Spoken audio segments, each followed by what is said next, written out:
between 9 a.m. and 10 a.m. Events occur in real time.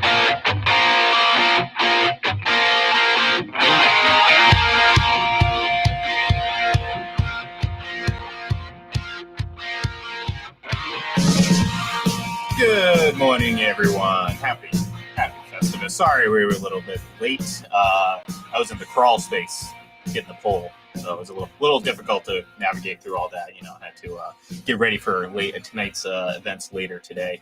Of course, if you're a Seinfeld fan, you understand the reference. It's Festivus. It's the airing of grievances. It's the holiday created by Frank Costanza out of frustration that he couldn't get little George, his doll. I love that episode. I'm probably going to watch it like 3 times today. As soon as we end the show, I'm actually going to put it on my TV here while I work. So happy Festivus, John, and I'm sure we have no grievances to air today, right? No, none whatsoever. I know you do. I'm not in a festive mood because the holidays, I think as you get older, it's like, okay, let's just get them over with and move on to like January 2nd and then get on to 2022 and then the next 2 or 3 months of frigid cold snow up here in the Northeast. You don't have to deal with that. I get that. What? But yeah, I know. What's that? What is he talking about? Freezing cold and snow.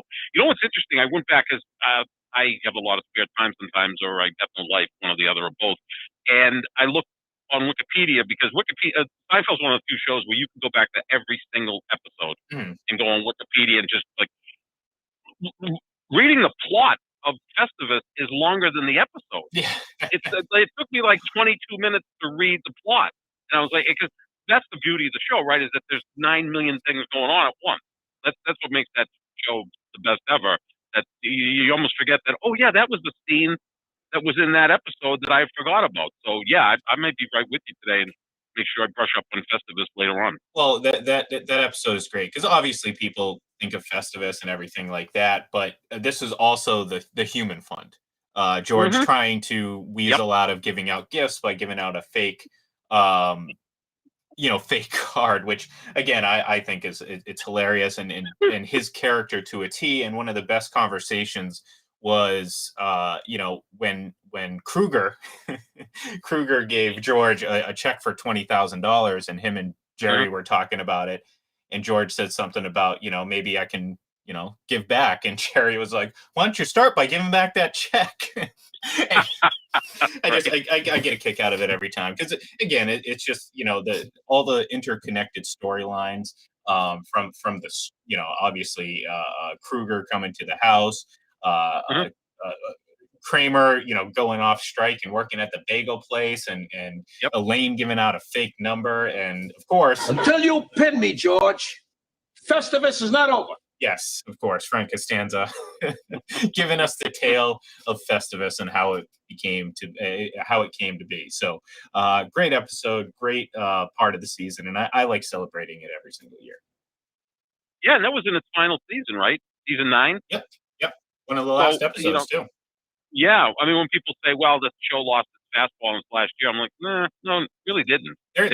Their last season was one of their best seasons, and you know what? I'm almost actually I want to bring this up so I have a very specific reference, because I watch it all the time, and a lot of shows that I like, sometimes you find your bread and butter. There's like a good the peak period, like when I watch The Simpsons, I don't generally stray past season like 15. That's like nearly 20 years ago. So, because again, personally, I like the old style animation better than kind of the computer generated stuff we see now, because I feel like it takes away some of the uniqueness of the shows and everything like that. Now, I understand it's a completely far more efficient to computer animate and everything like that, but I don't want to go too deep into that topic, but that's just my opinion. But anyways, generally shows like, a lot of shows you're not going to spend a whole lot of time watching the final season, because most shows kind of tail off. But season 9 of Seinfeld, like I said, I'm bringing up the episode list right now. There's a lot of classics on there, obviously starting with Festivus, and then you have he starts off with the Butter Shave, The Voice, Serenity Now. Let's see, The Betrayal. You have The Strike, which is obviously Festivus. The Wizard. Gotta love The Wizard, look, Jerry, it's a wizard. Then you got the Frogger, the maid. So there's a lot of really good episodes in that season. So they were really hitting their stride. And really, I mean, this is a show that, like, I've gone back and I have a more of an appreciation to some of the older episodes than I used to, like from like the first season especially.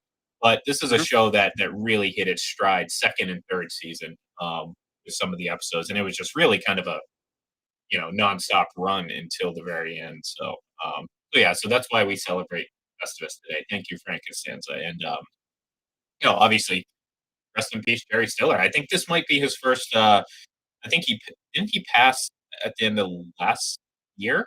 I believe so. Yeah. Let me check that. I know Yeah. he died within the last year or 18 months or something like that. So I think it was a case where, yeah, this may be his first year not being able to celebrate Let's see. Festivus. No, second. It was May 11th.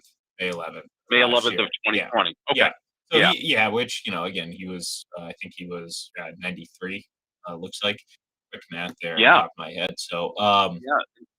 He was good in King of Queens too. yeah. Oh He was yeah. perfect in that show as the Oh, he was a phenomenal actor. I mean, like that's the great thing about Seinfeld, and one of the things that always endures about it is like just the number of characters and great characters, even Mhm. in a pretty limited role, because obviously most Seinfeld buffs out there know that he wasn't the original Frank Costanza, and if you have the DVDs or something, and this always catches me off guard sometimes, because if I don't choose the remake of that episode, I can't remember Mhm. who the original actor is, and it's just I'm drawing a blank right now. I know his name, but you go back and you watch that episode with him, and that was the parking space. That was the first time Frank Costanza made Mhm. his appearance, and that was. Yep.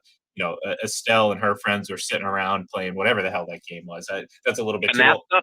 Yeah, well, there you go. Yeah, I was gonna Canasta. say that Some was a little too old bizarre for me, but maybe not. bizarre, yeah, Yeah. bizarre game that I even old for me, but I just remember it was this weird game they were playing. Yeah, so and you get one of the great scenes, especially when Jerry Stiller takes over the role, where he comes in and he does the hard smack to George's forehead, and that gets me every single time. Yep. Like it's Yep. just the physical the physical comedy. You fast forward to the episode where Frank um, is the spy for Elaine, because she goes into the Mhm. Korean nail salon, and Mhm. obviously he speaks fluent Korean. Of course he does. And I'd say this is how many times I've seen the episode. I've run it through my head, and I'm running it through my head currently right now. So, but anyways, I don't want to get too far off track. It is Festivus. We are celebrating Festivus, and you know what, John? I do have some grievances. I do have some grievances. Oh, I'm sure you do. You have them every day of the year. So why not on Festivus? I should start celebrating non-airing of grievances on Festivus, because Right. every single Just year, one day a year. yeah, exactly. The rest of the time, I'm usually airing my grievances. But no, I look. We talk about it's the end of the season right now. It's getting towards the end of the season. We're obviously talking about the MVP race, which is really heating up. But we've been talking about it for weeks, in the sense that, like, folks out there, whether or not they, a lot of these people that are making these comments and putting together these videos and stuff like that, or and putting out these like analytics and all that, trying, doing this, that, and the other, they don't have an MVP vote. So the reality of it is they're just speaking, so there's not going to be too much impact from their point of view. But it is a little disconcerting to see so many people take a guy that was literally leading the MVP race for several weeks, as from the moment the season started until now, has led the league in passing and passing touchdowns, and is on a team that, despite the perception, is one of the best teams in the NFL. So Mhm. all of a sudden, because people have been chomping at the bit to knock him off. I mean, we've heard. I mean, how many players have we heard are the MVP favorite over him over the last several weeks? We've heard Lamar Jackson. Remember that? That feels like a lifetime ago. Mhm. Kyler Murray, even though he missed 3 games, people were still saying, "Well, Kyler Murray." Well, no, and it's just the list goes on and on. So now we have, he has a poor game against against the Saints. Watching some of that film, John. If you want some pure comedy, watch Keyshawn Vaughn, for instance. I don't know if Oh, you saw. just falling all over himself. There was one play. It was like, okay, two plays actually that were really, really bad. One was, I think, the one you just referenced, running to the middle of the field, wide open. Brady, Mhm. very simple, throw, dump off to the running back. It's meant to pick up a nice chunk of yards.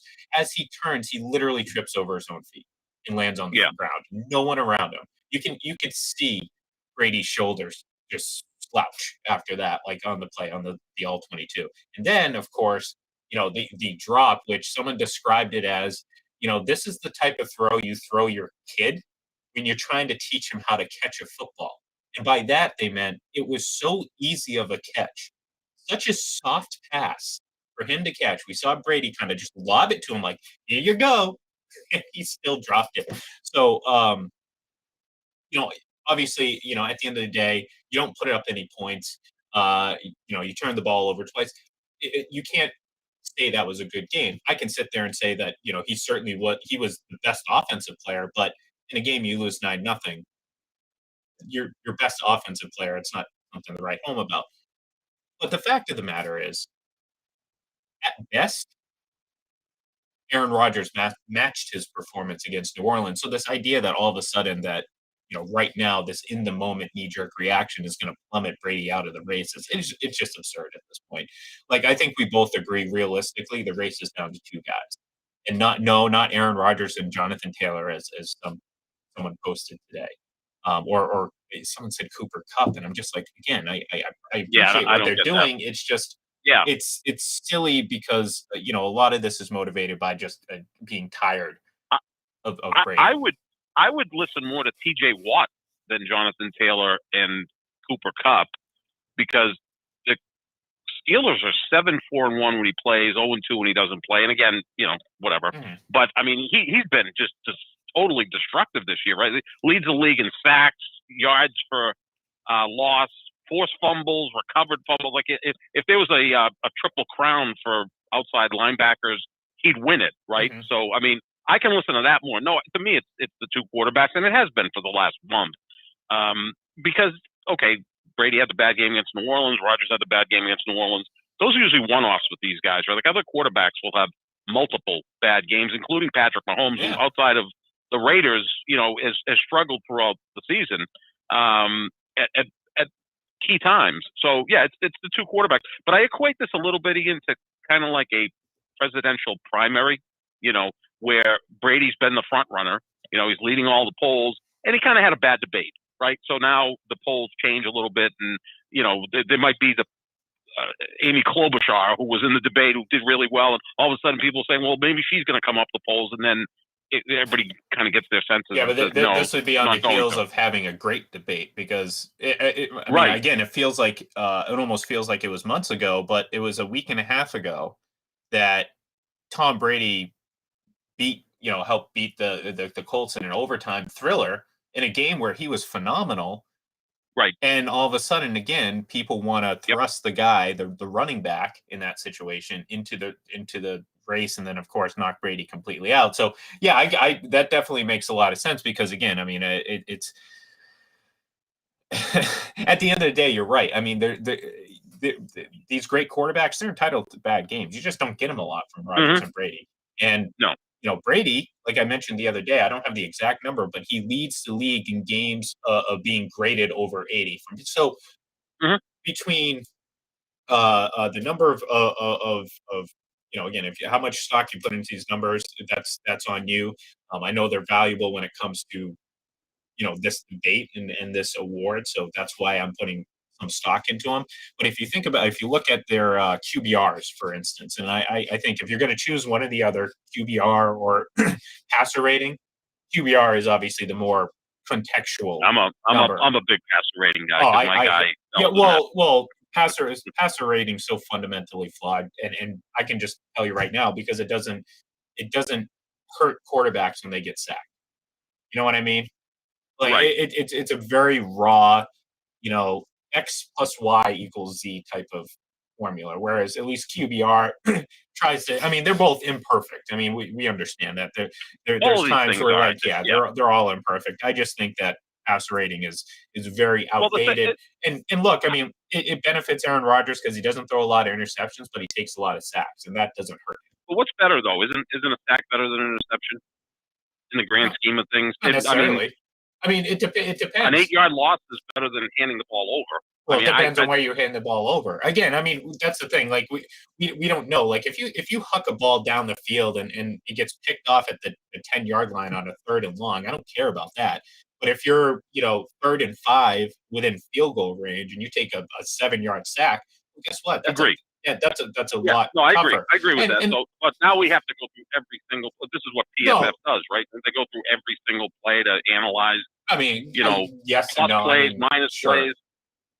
That's why, and that's what you have to do. And I'm not saying, again, like, one of the things that Aaron Rodgers does is he does get sacked at a far higher rate. We know why, because he holds onto the ball longer. I mean, a lot of these running, quote unquote, athletic quarterbacks deal with the same thing. Patrick Mahomes, same thing. He gets sacked a lot. Russell Wilson, sacked a lot. All these guys get sacked a lot. Tom Brady, the most immobile quarterback in the history of football, according to some, has one of the lowest sack rates in the entire. Like, how does that add up, John? You know what I mean? So that's, to me, I believe there's I don't know the exact split, and certainly it varies from play to play, because sometimes a sack is 100% on a tackle or a guard who just whiffs a block, or say Devontae Freeman in Super Bowl 51 completely whiffing on Dante Hightower. Mm-hmm. But I believe more often than not, again, because of, I believe a lot of responsibility goes into a quarterback, that a lot of it has to do with the quarterback. Like, you hold the ball, decisions you make, like, leaving the pocket and running around, like, that's not usually a great decision. It's flashy and people get drawn and attracted to that. Like, oh man, look at that great play. Like, what was it? We've talked about this play before. A few weeks ago, Lamar Jackson, during that bad game, where he took the snap and ran back, like, what was it, 15 yards? And, like, was running around like a chicken with his head cut off, and then just hucked the ball up. And thank God Cleveland couldn't play defense, because everything about that play, 99.9% of that play, was just bad decision after bad decision. Well, guess what? He gets sacked more often because he does stuff like that. So I do put a lot of that's why passer rating, I'm like, look, you know me, I don't.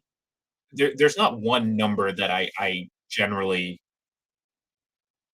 latch on to, because I just don't believe that anything can completely sum up a performance of any sorts. I think there's good information to be taken from numbers, but not as an overwhelming, this is that because of this, when to a number or a metric or formula or whatever. So, at the end of the day, like, these two guys are the best two in the league. It's very clear. There's a lot of numbers that back it up. But if we're going to sit there and, again, split things down the middle and really kind of get past the surface and nitpick, well, again, I think the guy that's been leading the race for 2.5 months is still the front runner. And really, when you look at who he has to play, like, I kind of feel pretty confident that he's going to have a pretty strong 3 weeks.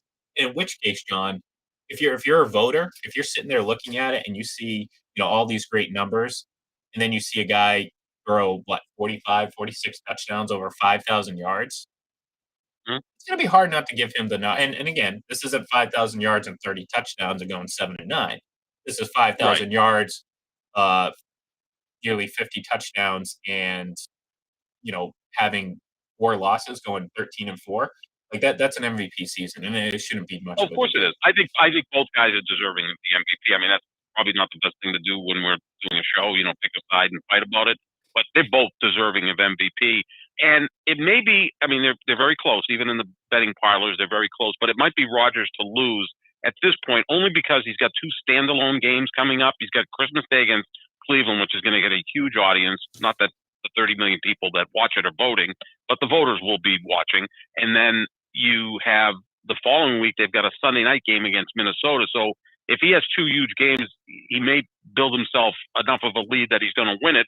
But as you said, Brady's going against Carolina, which does have a decent front. I mean, their defensive front isn't bad. Brian Burns made the Pro Bowl, whatever the hell that means. I I mean, Kyler Murray made the Pro Bowl over Matt Stafford. 2 years in a row, Kyler Murray. 2 years in a row, he beat up it's Brady absurd. last year and Matt Stafford. Like he potentially could have beaten out the 2 Super Bowl quarterbacks. Yeah. I mean, it's not that far-fetched to think the Rams win the Super Bowl. I don't think they're going to. I think it's going to be either Green Bay or Tampa Bay. But if the Rams show up in the Super Bowl, I don't think we'd be shocked. I mean, it wouldn't be like, the Vikings making it.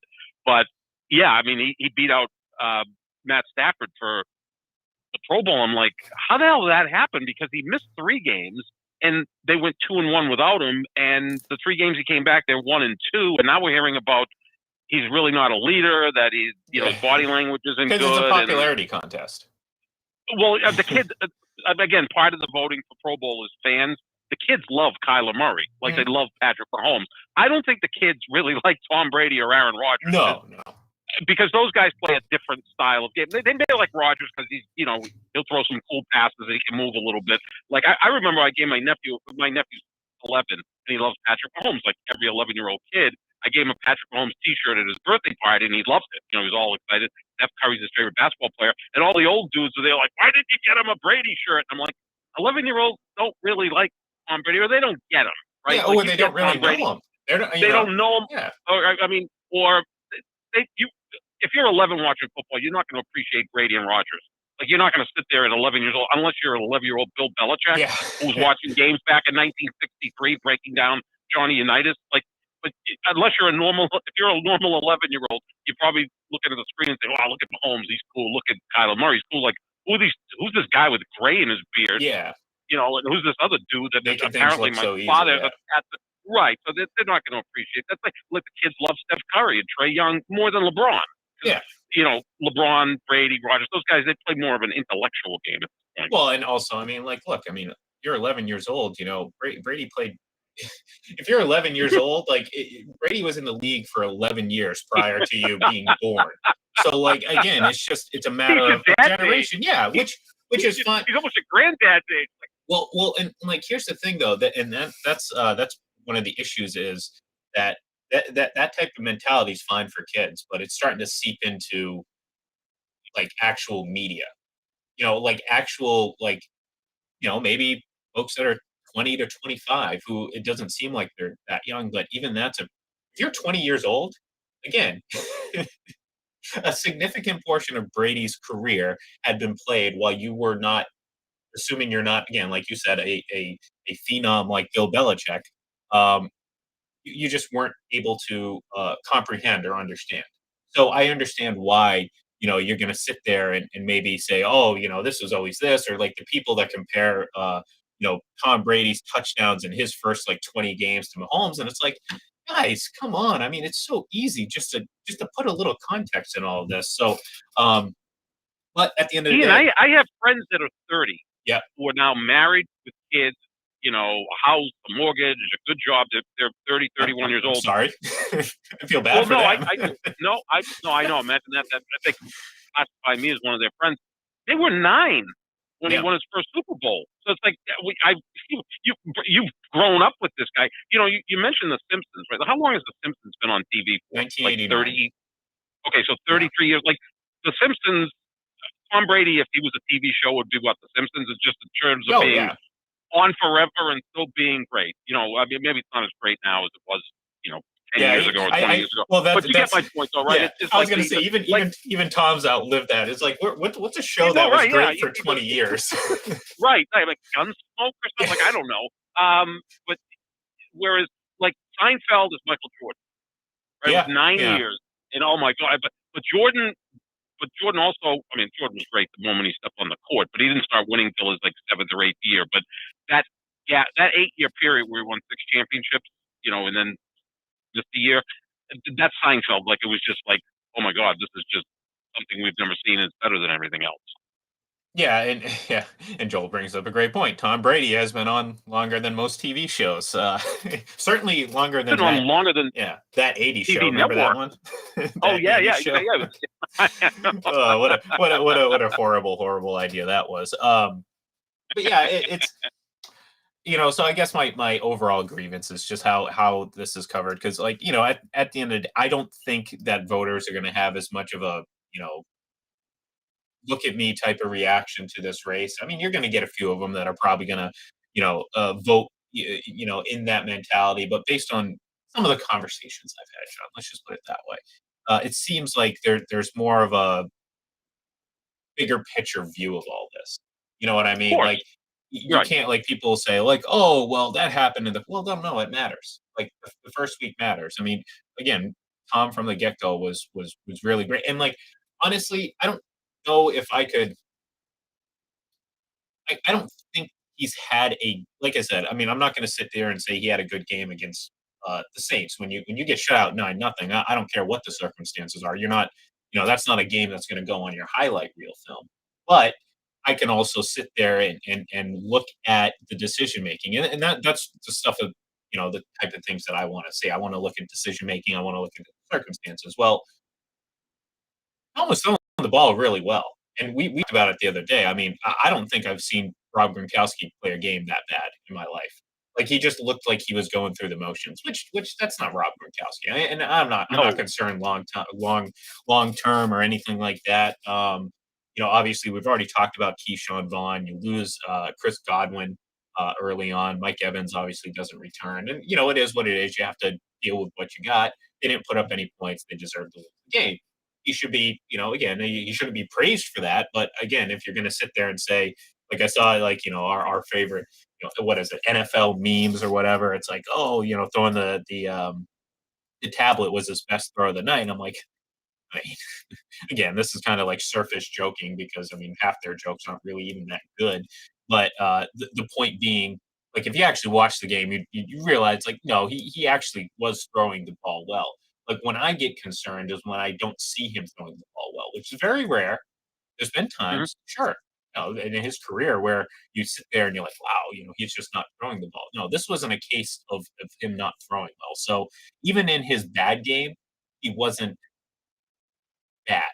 Like, he didn't cost the Bucks a win. You know what I mean? Like there were, I think, on the list of things that went wrong for that team, I would say he was at the bottom of the offensive list. But again, he's not going to get credit for that. That's not what we do here. We just sit there It's and just a put bad things. matchup It too, in a is. It sense. I is. mean, I especially the Saints' defensive line against the Tampa Bay offensive line, right? I mean, the Tampa Bay offensive line is outstanding, and look, a lot of those guys are going to get paid because of Tom Brady. 3 of them are going to the Pro Bowl, and part of it is because they've got that guy behind them, putting them in the right place, right? So Yeah. they're going to make a lot of money off of that. Good for them. There's been a lot of people that have made a ton of money off of Tom Brady, from Charlie Weiss on to whoever. But yeah, I mean the defensive line dominated that game. It's just a tough matchup for them. And I'm not joking when I say I don't think he likes playing at night. I really don't. I mean, it's just like I don't want to leave the house after like 5 o'clock anymore, especially in the winter when it's dark out and it's 12 degrees out. And he's kind of got the same mentality of us. I'm really an old guy. You act like an old guy, and I think Brady's really set in his ways, right? I mean, I don't think he Yeah, I'd like to. varying off I'd the like to say schedule all I'm that much. set in my ways. I Set in prefer your ways. that. That's I'm better set in than my saying old. ways. I'm set in my That's ways. I feel I very think. strongly about the things I feel Yep. strong about. Or you just are like, I'm staying in tonight. Like unless Yeah, the but greatest but say, software. I was like that when I was like 25. Right. Yeah, Like, I was so far behind you there. Yeah. it's not that much different. I don't even want to chalk that up to getting older. No.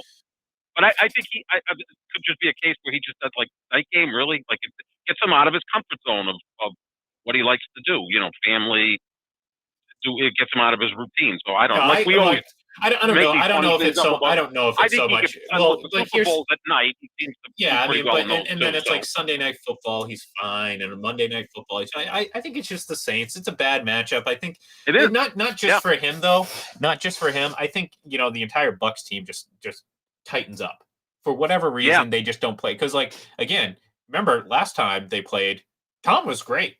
He was great against Yeah. the Saints. He threw 4 touchdowns. He was really again slicing up this defense as much as he could, but the rest of the team just wasn't like the defense was that was one of their worst defensive games from start to finish. So yeah, I mean, I don't know if it's I don't know if it's time. I think it's again sometimes it's just the bad matchup. I think also too like it, look you play you play the Saints in the very first game of the season that you play last year, which again was the Mhm. first time this team was together with Brady. no preseason or anything like that. So I don't know how much stock I necessarily put into that. The beat down in the middle of the season again. Again, how do I explain that? I can't. Like you don't.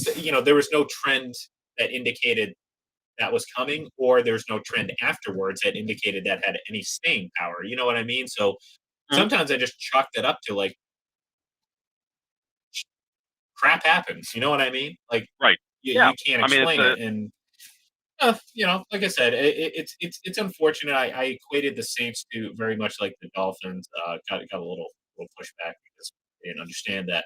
Um, the yeah, but the Dolphins, Dolphins never went 4-0 over a 2-year stretch against the no, Patriots. Like, I mean, they would give the Patriots and Brady issues that no other team could really. I don't even want to say consistently because obviously there's been times he's torched them, but like, look, I mean, he was 4-1 against the Saints with the Patriots. You know what I mean? right. Like it's just sometimes this divisional matchup. Um, Obviously, and this was one of the things that really pissed off Saints fans when I said it. Like I equated both the Dolphins and the Saints to acting like they won a Super Bowl when they beat them. And yeah, it's a little bit of a knock, but are we going to sit here and pretend like the Saints didn't hold this game on a much higher pedestal than probably the Sure. Bucks did. Like this was the Of Saints course. season, right? They got to sweep the Buccaneers. I mean, I almost I don't want to say it. And Like they're still alive for the playoffs. In they fact, I are, think if the season ended today, they're the 7th seed and yeah, but would play at Dallas or whatever. unfortunately for them, the season still has 3 weeks to go, and they're going to have to keep Right. pace. Yeah. And Um, Taysom Hill is still the quarterback yeah, last time I checked. and let's not pretend like that offense was anything to write home about. It Oh, was awful. I mean, putrid. God awful. But Poor Alvin Kamara, though. I mean, great running back playing in a horrible offense, right? well, I mean, a it's guy. look, they got some talent on that team, but like I said, at the end of the day, the Saints played that game like it was their Super Bowl. It's like, Yep. I mean, if it weren't for the fact that he was, again, perennial Walter Payton Man of the Year and one of the more, you know, charitable players, Cameron Jordan would just be annoying as hell because like the guy talks quite a bit for not necessarily having like he's a phenomenal player. I'm not saying that he's not, Yeah, but he is a but phenomenal. I mean, yeah. he kind of acts like Aaron Rodgers in the sense that like he talks like Well, he has a few championships in his he, back pocket. he's the Cal. He went to Cal. Yeah, well, okay, there you go. That actually makes a lot He of went to sense. Cal. There. Yeah, So they're like, buddies. Actually, they're good buddies. well, and But like, yeah, no, but he is very good. I mean, I think he made the All-Decade team, which for a defensive lineman, that's a pretty good accomplishment. I don't want to talk Hall of Fame about anybody, but I mean, isn't he kind of like to Brady what Jason Taylor was? Like Jason Taylor was the one guy who seemed to do really well against the Patriots. Now it's not all Tom Brady. It's not Tom Brady's fault that they couldn't block Jason Taylor or that he had some big games against the Patriots. And Jason Taylor was really good. And Cam Jordan kind of has that same type of thing, all-decade team member. But I think he's more. I think he's more Terrell Suggs than Jason Taylor. It could be, yeah. I think between Brady and Taylor, I feel like there was a mutual respect and admiration for. Yeah. I mean, Brady advocated for Jason Taylor many times for Hall of Fame candidacy. Yeah. So I don't think that's the case here. I think this is like another one. Like I said, you know how Terrell Suggs was like, I hate you. You're Tom Brady. Blah blah blah. And the arrogance got on the field, and you saw it on the field from time to time, and they chirp back and forth, and you don't necessarily see that quite a bit, but you see it between the two of them, and again, when you get sacked, Brady's not afraid to chirp back and forth. That's what makes he's him not. He's as great as he is. He's that guy. And again, that's a compliment. Yeah, he's not frightened of anyone out there, and that's why he's the greatest player ever. Yeah, so I mean, that's what makes him really special. I mean, I think if you chirp at certain guys, they might, just turtle. It's like, as they were saying on the broadcast, I don't know about pulling on Superman's cape, if that makes a lot of sense. Yeah, well, hey, gotta love a little Jim Croce reference, but actually, I wish I had that queued up. Like, okay, you know what? I think it's time. It's almost time to say goodbye because I do want to go watch Festivus. I do got some work to do. Oh yeah, I do things other than just sit here and talk to you, John. Really? No, not really. I don't. I mean, actually, maybe if folks on camera or watching on camera will see that I accidentally left my Spider-Man mask out. So please don't draw any conclusions about what I do at night. Please, I'm begging you, don't spread the rumor that I am actually Spider-Man. I swear, I would not like it. Interesting. No, I just realized it was hanging up over my head. So if anyone's wondering, yes, I am the Spider-Man. No, anyways, happy Festivus, everyone. We may or may not be on tomorrow. I don't know yet. We're going to figure it out. It kind of depends on the scheduling. But if we are, we will give our picks tomorrow. If not, keep an eye out on social media. We'll probably tweet them and, post them as we do most weeks. So everyone, have a great day. Have a great Thursday. Enjoy the holiday weekend if you celebrate. If not, stay warm, stay comfortable, and just enjoy these next few days. Have a great one. We'll talk to you